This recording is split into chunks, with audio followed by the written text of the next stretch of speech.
Welcome to Wisdom for the Day, a thought-provoking trek through the book of Proverbs, where timeless wisdom awaits. Join us as I unlock the secrets of Proverbs and transform our minds towards embracing true and godly wisdom. Each day we'll reflect on a different proverb, in order, unraveling its layers of insight and practical application. Get ready to be inspired, challenged, and empowered to live a life of purpose and righteousness. Wisdom for your day starts now. Today is day 137. We're in the 13th chapter of the book of Proverbs, verses 1 and 2 from the New Living Translation. A wise child accepts a parent's discipline. A mocker refuses to listen to correction. Wise words will win you a good meal, but treacherous people have an appetite for violence. In verse 1, when we teach people about God, some people are going to listen. Other people will flat out refuse to listen. And this isn't our fault. Some people are ready to hear us and other people just aren't. We should pray for them all. Sometimes someone who refused our message will later accept it. See Mark 4, 1 through 20. Now, sometimes many people must teach the Bible or preach to a person before they finally believe it. Paul compared this to a plant in the field. He wrote, "I sowed the seed. Another man called Apollos gave water to it. God made the seed grow. The person who sows is not important. The person who gives water is not important. Only God is important, because only God makes plants grow." 1 Corinthians 3, 6, and 7. In verse 2, as a tree has fruit, so good words have a good effect. Such words inform and help people. An evil man's words have a bad effect on himself and other people. A smart son listens to his dad's advice. But does that mean that smart daughters don't have to listen? No, it doesn't.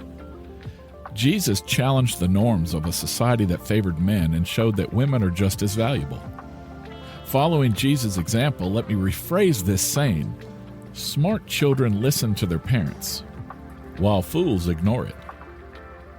The second verse is a bit poetic and might make you wonder what it really means. And here's what I think. When people speak kindly and uplifting words, they create a positive environment.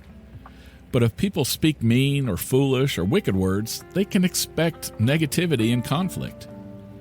You can change your life for the better by being mindful of what you say. Now let me ask you, if no one has recently praised your speech, you might need to work on controlling your tongue. What can you do to improve?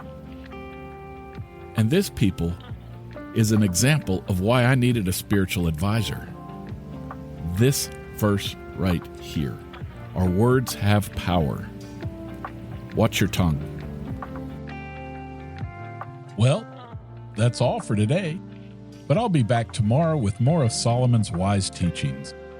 For free Wisdom of the Day merch, head to buymeacoffee.com/renewed mindsets and consider becoming a community member.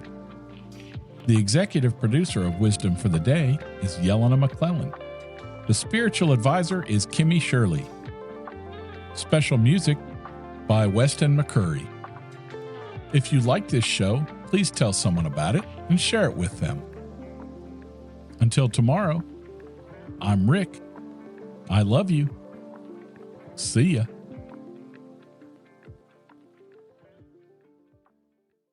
Hello.